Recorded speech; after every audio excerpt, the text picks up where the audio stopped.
అందరికీ నమస్కారం. ఈరోజు కుంభరాశి వారికి జరగబోయే శుభాలు మరియు అశుభాలు ఏ విధంగా ఉన్నాయో తెలుసుకోబోయే ముందు ఒక చిన్న రిక్వెస్ట్. ఈ వీడియోని ఇంకా లైక్ చేయకపోతే వెంటనే లైక్ చేయండి. ఛానల్ ని సబ్స్క్రైబ్ చేయకపోతే వెంటనే సబ్స్క్రైబ్ బటన్ క్లిక్ చేసి పక్కనే ఉన్న బెల్ ఐకాన్ ని యాక్టివ్ చేసుకోండి. వీడియోని చివరి వరకు చూడండి. క్రీడల ద్వారా మీరు శారీరక మరియు మానసిక ఆరోగ్యం మెరుగుపరచుకోవచ్చు. ఇది మీ జీవన శైలిని సానుకూలంగా మారుస్తుంది. భూ నిర్మాణ కార్యక్రమాలు సానుకూలంగా ఉంటాయి. మీ కష్టానికి మరొకరు క్రెడిట్ తీసుకోవచ్చు. అందుకే మీరు అప్రమత్తంగా ఉండడం చాలా ముఖ్యం. మీరు శ్రేయోభిలాషుల పూర్తి మద్దతు మరియు అదృష్టం పొందుతారు. మీ జీవిత భాగస్వామి ఆరోగ్యంలోని ఏదైనా ఆందోళన ఉంటే అది కూడా తొలగిపోతుంది. కుటుంబంలో తల్లిదండ్రుల ఆరోగ్యానికి అనుకూలత ఉంటుంది.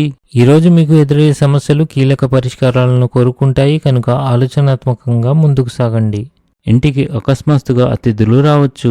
మీరు మీ సొంతంగా ఆధ్యాత్మిక సంతృప్తిని అనుభవిస్తారు. ఆఫీస్లో సానుకూల వాతావరణం సృజనాత్మకతను ప్రోత్సహిస్తుంది. ఈరోజు మీకు ఆకస్మిక లాభాలు వచ్చే రోజుగా ఉంది. మీ సృజనాత్మకత మరియు నూతన ఆలోచనలు సంస్థకు విలువ చేకూరుస్తాయి. దీనివల్ల మీరు ప్రోత్సాహం పొందుతారు. మీరు ఇంటి పెద్దవారైతే అనవసరంగా ఇతరులపై కోపం తెచ్చుకోకుండా ఉండండి. లేకపోతే వ్యక్తులు మీ పట్ల కోపం మరియు పగను పెంచుకోవచ్చు. ఉద్యోగం కోసం ప్రయత్నించే వారికి విజయం అందుతుంది. వ్యాపారస్తులు ఈరోజు ఆర్థిక ప్రయోజనాలను పొందవచ్చు. మీ అత్తమామల నుండి ఎవరైనా మిమ్మల్ని కలవడానికి రావచ్చు. స్త్రీలు ఎక్కువ సమయం మతపర కార్యక్రమాల్లో గడుపుతారు. మీరు మీ జీవిత భాగస్వామితో కలిసి మంచి ఆహారాన్ని ఆనందిస్తారు.